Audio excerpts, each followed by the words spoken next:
Entertainment Law LA, a conversation with Hillary Johns, trial lawyer. That is our topic for today. Welcome to the Lawyers and Mediators International Show and Podcast, where we discuss law and conflict resolution topics to educate both professionals and everyday people. Catch regular episodes on YouTube and anywhere you get your podcasts. Just remember, nothing in these episodes constitutes legal advice, so be sure to talk to a lawyer, as cases are fact-dependent.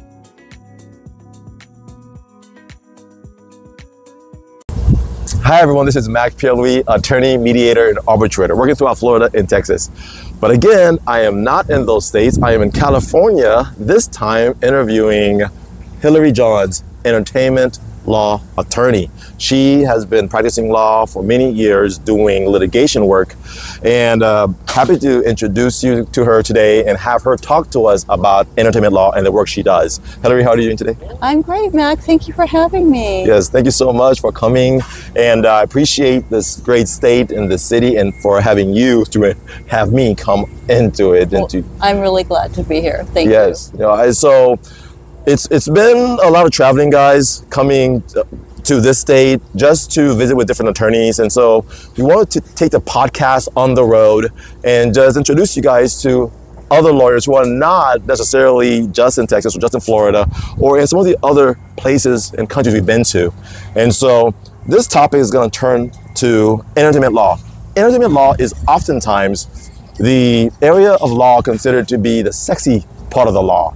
And so we wanted to have you, Hillary, today talk to us about entertainment law. However, before we get there, let's talk about you. Who are you and what is your history when it comes to the law? Okay, well, I'm a trial lawyer by trade, and I'm a native Southern California. We have offices in Beverly Hills, Bay Area, and New York, so I've litigated in those. I continue to litigate there. I love the law, and I was a pro athlete for a while, and I fell into entertainment law by accident. I thought I would never get involved in sports and entertainment law again, but here I am, and we represent a lot of celebrities, high-profile names, production companies associated with Hollywood and the entertainment industry, and I love it. I think it's fun. It's very exciting. I like being able to help put things together, and as a lot of people who are local know, that Burbank is a hot spot for shooting and studios and production. Yeah, actually driving here, I got a chance to see the Warner Brothers studios on the way here. And I think you said Netflix is here as well? Mm-hmm. They do. They have Netflix is across the way, one of their buildings, as well as a lot of other production studios, and a lot of companies moved over here. And as I was telling Mac when we were walking the grounds, as we say, it's not unusual to see film crews and shooting, and a lot of the sites that you see in movies, or the restaurant or the park or the site or the office building may actually be from Burbank. Yeah, and so what's behind us? Because you brought us to this location that's very scenic, it's very beautiful. So thank you so much. Where are we right now? We're actually in Burbank, and you have the palm trees behind you and the San Gabriel Mountains, which wrap around. They're really beautiful when you see them. Yes, so in the last 24 hours, I've gotten to see the beach and the mountains. Pretty cool. And the palm trees. And the palm trees, and exactly. Don't forget the palm trees. Yes, all right. So how would you explain what you do on a daily basis to people who don't know what an entertainment lawyer does? Okay, well, for the day in the life, not everything is about shooting a movie. A lot of it is preparing for that. So entertainment law is actually not like constitutional law or employment law or certain other sections where it refers to. Is that it really is a group of law. For example, business law, which would include contracts and agreements and partnerships with a lot of intellectual property, who owns what, and can you copyright it, can you use it. Defamation in media is certainly a part of it too, what you can say and what you can't say, as well as employment law. So for example, if you have a production on set, all of those people who are there work for someone. Yep. They don't own the set, I can guarantee you, even if they're really rich, even if it's their company, they are hiring people to work there on a specific basis. Are they an employee? Are they an independent contractor? What are the rules there? What is very common in this industry too is the use of media rights and intellectual property, taking photos of people, and NDAs. So what you see, what can you say, what can't you say? For example, I know we were talking about, we have a common thing where there is an event or there is a production set and you're on set and they're shooting a movie and you're seeing so many movie stars you want to see, or you want to see what they're doing all day or what they look like before they get into makeup, we're usually having you sign something saying, you know, you can't take photos, those are ours, you certainly should not be publishing them, things like that too. Yeah, so I've always wondered how people keep a secret, you know, and I think you were explaining to me. Could you speak us a little bit about that for the people who are out there watching Netflix and then wondering to themselves, all those extras on the movie set, how do they not blow the secret to the world and you know, show what behind the scenes and stuff like that? Well, I'd like to think they're professionals. If they're serious professionals and they want to work in this industry, I mean, let's call it for what it is. If I had someone working in my office or you had someone working in yours and they were discussing everything that's going on with a client, yeah, they're not going to be working there. And I think professionals all know that when a movie comes out or a show comes out or your favorite TV show or, you know, there's some concert, people want to know, you know, people are looking forward to seeing it. They want to know. They don't want to know ahead of time. And, you know, maybe there's a behind the scenes. That's big these days. You know, you'll have a popular series and they'll interview everybody and they're sitting in the chairs and they're doing all those kinds of things. Yeah. I'd like to think most people there are professionals. They understand that. They do sign agreements that they're not going to be publishing and posting content. A lot of people very vigorously guard those to make sure.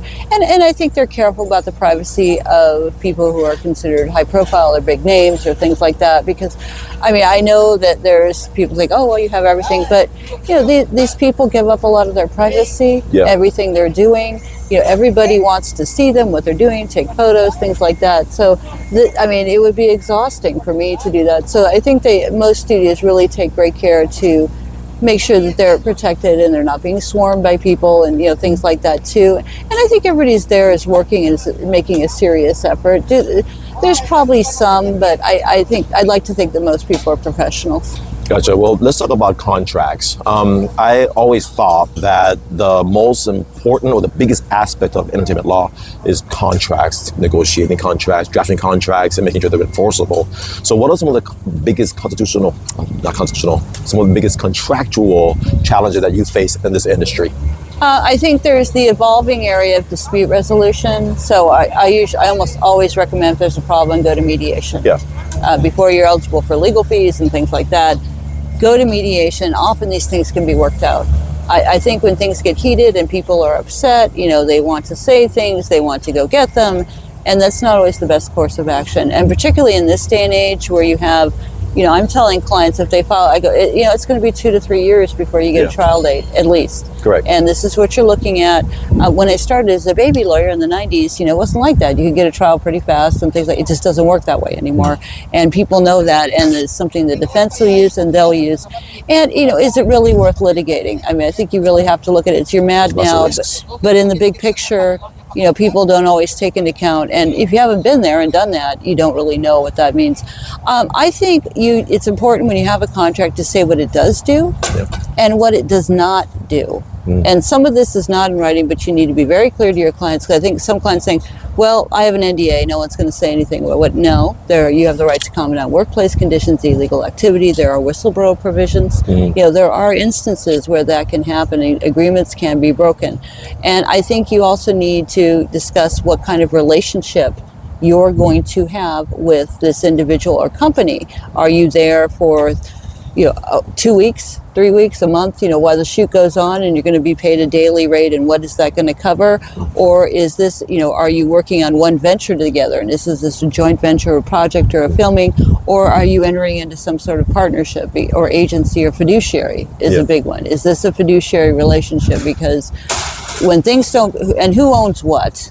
You know, for example, I came up with the idea, but you're the one who put it together. You know, who's owning the intellectual property here? Because, you know, this is a very common one. I'm going to go to a pitch meeting. Okay. You go to a pitch meeting and, you know, your new best friend is saying, oh my God, that's great, and things like that. And then a couple weeks later you hear, hey, you know, that's not going to go anywhere. And then 6 months later you see it on TV or it's a movie and say, hey, that's my idea. And we get a lot of calls. What we do not do, by the way, is pitch scripts. We get a lot of calls for those saying, I have a script. You'd be very surprised how many calls we get saying, this movie is my idea. You know, but again, when you go into a meeting, you need to be clear about what's yours and isn't. We do a lot of those where people are fighting over those, and you know, and things like that.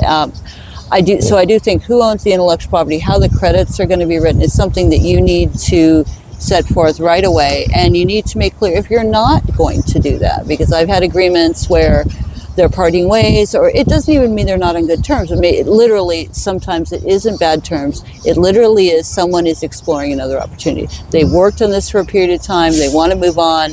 They want to do their own projects, and they're not going to work particularly a company anymore. And they say, well, I worked on this, and this, and I get a producer's credit here, I get a writer's credit, or whatever I'm getting, because a lot of these people want these credits. They want to be, if they want people to know who they are, and so they want to put it on their resume, and they want to be able to say that, and they want, or using, and if you don't have that in the agreement, it can come up later. Well, you told me this, and you told me, well, did you tell them that? Were they relying on that? Was it reasonable? Yeah. Another one is the use of reels. Reels? Reels. You mean like videos? Reels. Okay. Reels, yes. So if you have, for example, you've worked with a company and your partnership's splitting up, or you're going your separate ways, or maybe you're just saying, look, I want to do this, you don't want to do that. It's not always acrimonious. And I want to be clear, if people move on to other ventures, it really doesn't always mean that they're fighting, they're breaking up, it's awful. Sometimes it does, but not always. Sometimes people have different views on what they want to do. They do, and it is. But for example, if you've been involved in a series of productions and video and audio are huge these days, I mean, like we're doing right now. Yeah. And you need to discuss how these are going to be divvied up, how the credits are going to be used. But when someone goes and you go to pitch, they'll say, well, I know who you are, I know your name, what have you done? And I don't know about you, but at some point it gets a little tiresome. But people want to know, look, huge names are not going to need an introduction, but a lot of other people who are doing really well and things, well, have you done anything like this before? This is a very common one. How many times have you heard this? I'm interviewing with the director and they want to know if I'm a really good swimmer, or they want to know if I can dance. There's a big one. Yeah. Can you dance and sing? Oh, I can. Oh, what have you been in? Okay. So you're going to want to use that reel to say, this is a dance set I did here, or something like that. Can I use it, or what I can use it? If you see people on Dancing with the Stars, they may not be able to use those for something. But say one of those individuals came up for a role, they go, wait, hey, we need to know this role requires you to dance. It's a musical. You're going to need to do that. Okay, well, and I can do that.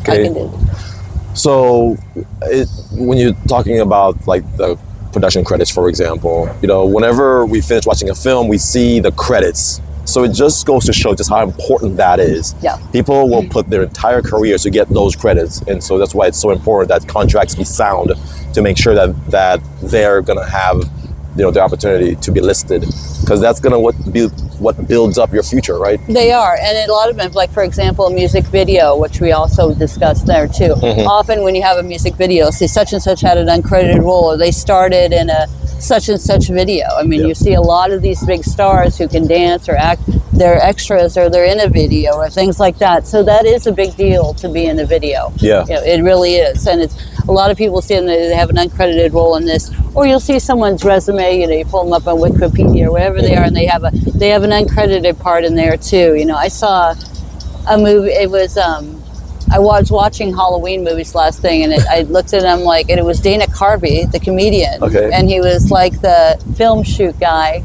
on one of the movies, and I'm like, oh, that is him. Wow. And I didn't know he was in horror, so there's this kind of thing that they'll do a lot of different works, and it's about meeting people and getting the credits and getting the experience too. Yeah. So it's again, if you're a huge name, they're going to say, you obviously don't, but it also is interesting if you need a particular skill set or something like that, or are we going to need a double, or how is that going to work? Got it. Okay, let's talk about social media.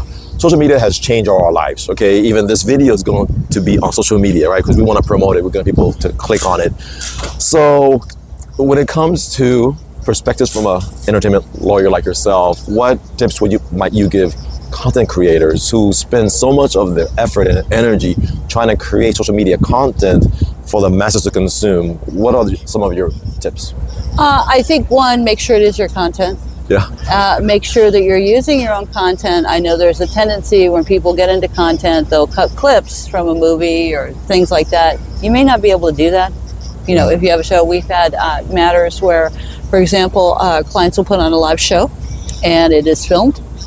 by someone in the audience. They put their camera up and they're doing this whole thing, and then they try to distribute it and sell it online because it was a private show, and they try to do that. That is illegal. That is infringement. You are going to get a cease and desist, and you are going to, it is going to be a big deal. AI has changed a lot of how content is distributed, because it used to be that you could call someone up and say, hey, such and such is doing this, they're defaming me, they're hate speech, things like that. Now, candidly, a lot of these things are handled by AI. You're not getting hold of a live person. So if you need to get these taken down, it's a little more arduous than it used to be. So you're going to have that problem.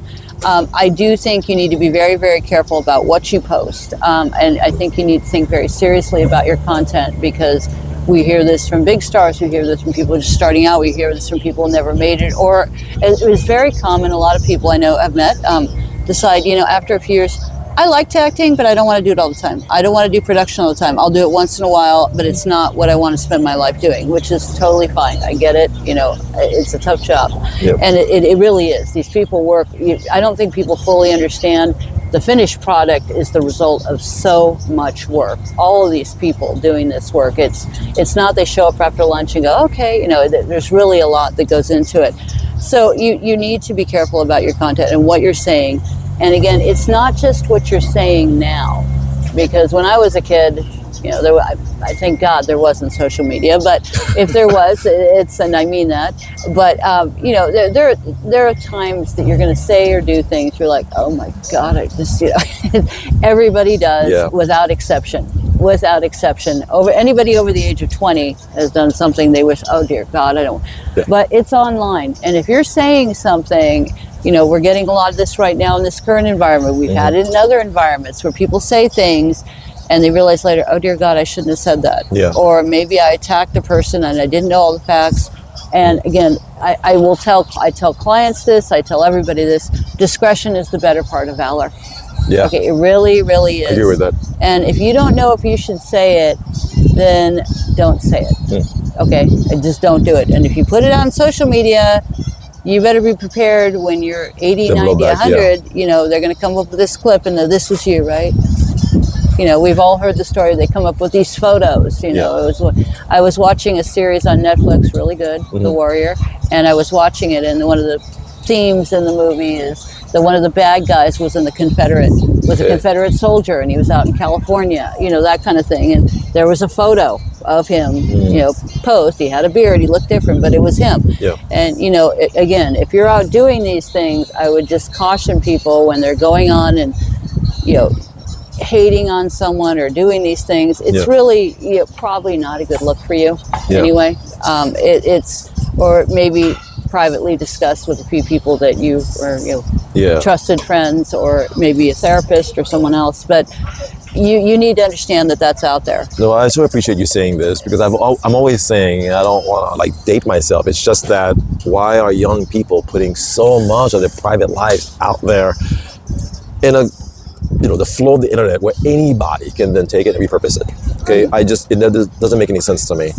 So certainly when it comes to your professional image and your future life, if you want to be an actor, an actress, a songwriter, or a lawyer or mediator. Yeah, they're going, so with discretion, so how do you say it again? Discretion is the better part of valor. Yeah.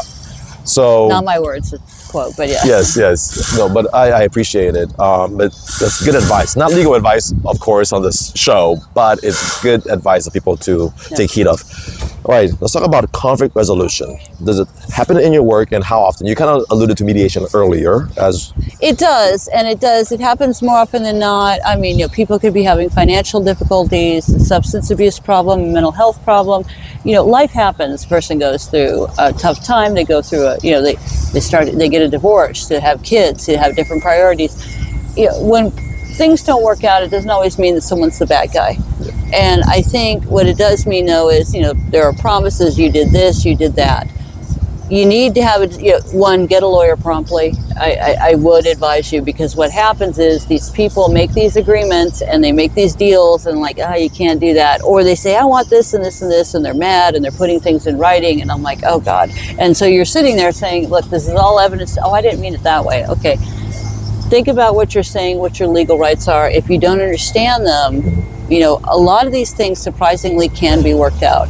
And surprisingly, also having a lawyer can de-escalate a problem. Yeah. Because you have that barrier, and you're saying, okay, you're going to go through the lawyers, you're here, you're serious. They go, our bill, how much it costs, and they go, okay, there may be a better way to do this. Exactly. And that can help. So I am a big fan of mediation if people can't work things out. And sometimes mediators can really do wonders. I have had some cases. I had a trial coming up last summer.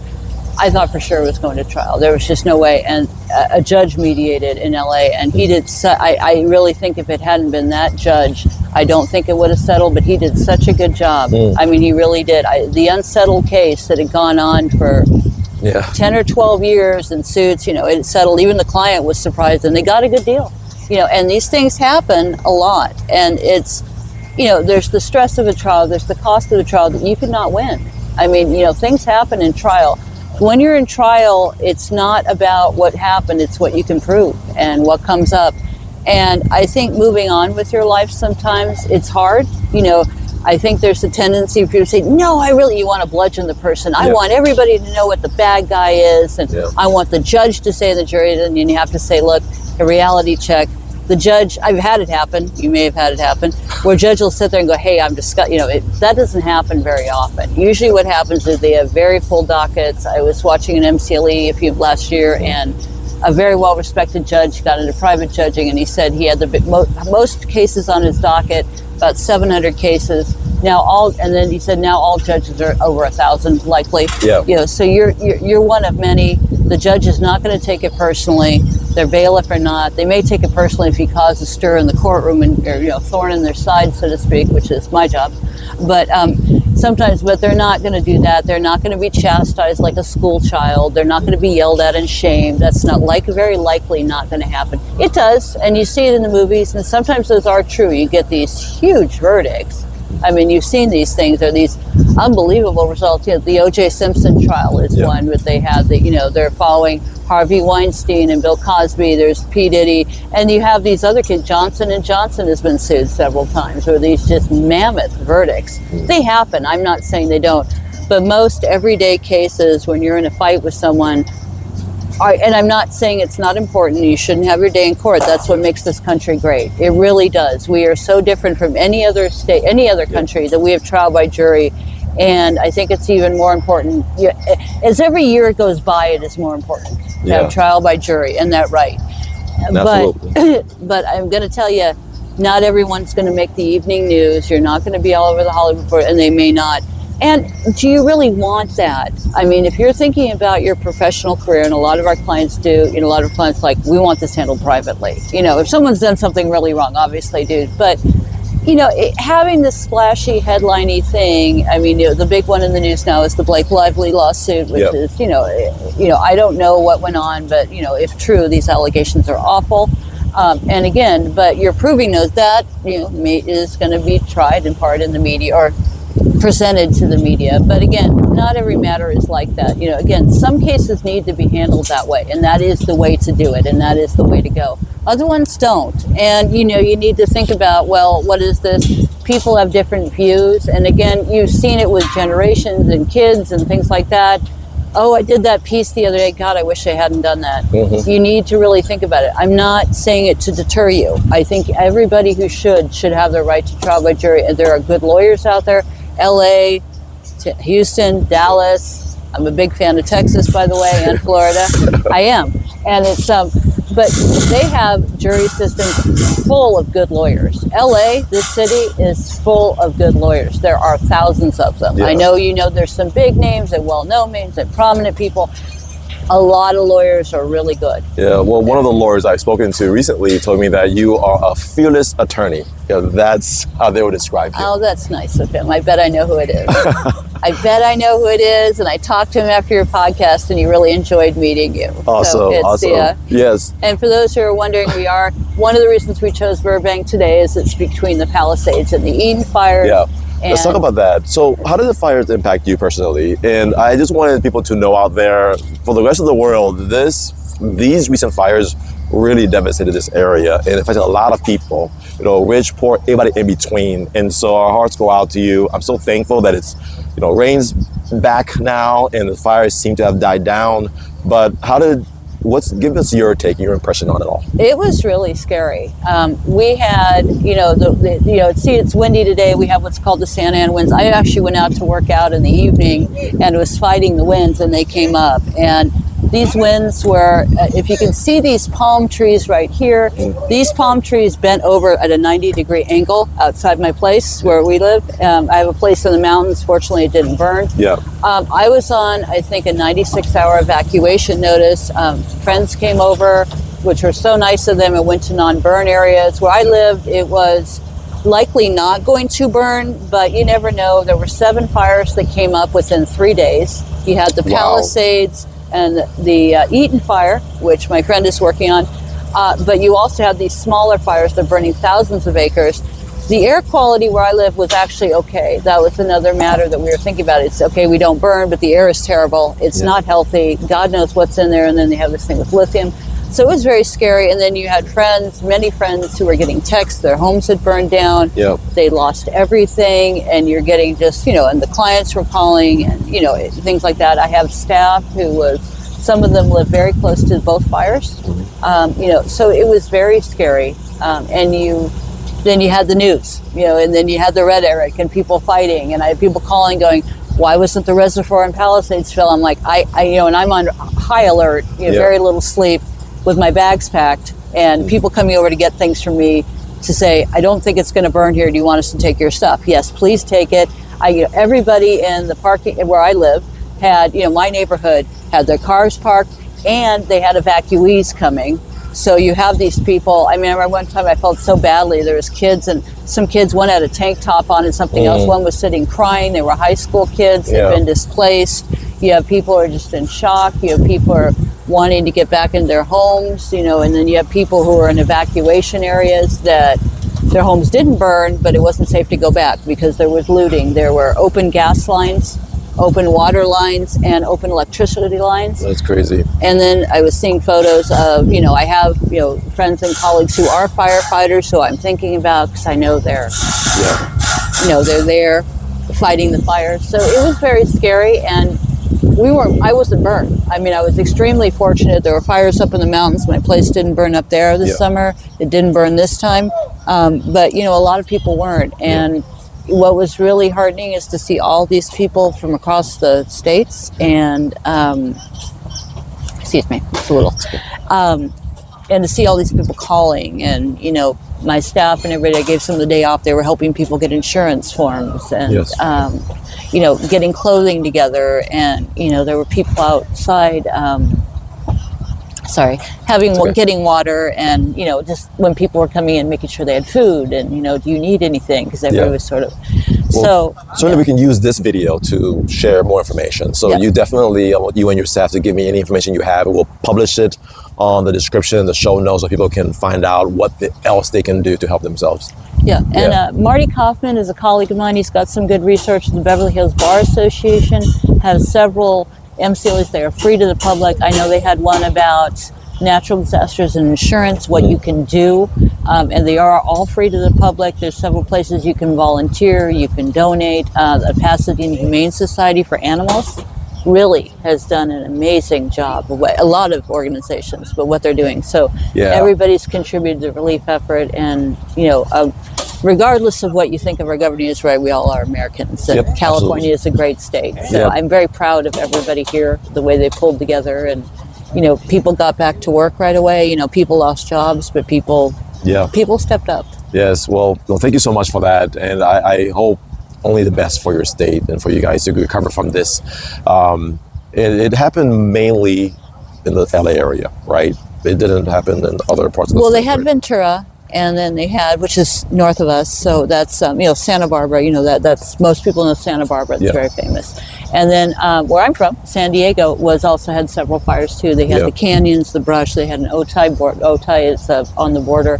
So again, most of these were around canyons. These were not. Some friends of mine were like, I didn't remember very many trees in Pacific Palisades. I'm like, well, it was a brush fire. So as we were walking, I was showing you and your lovely colleague Angela.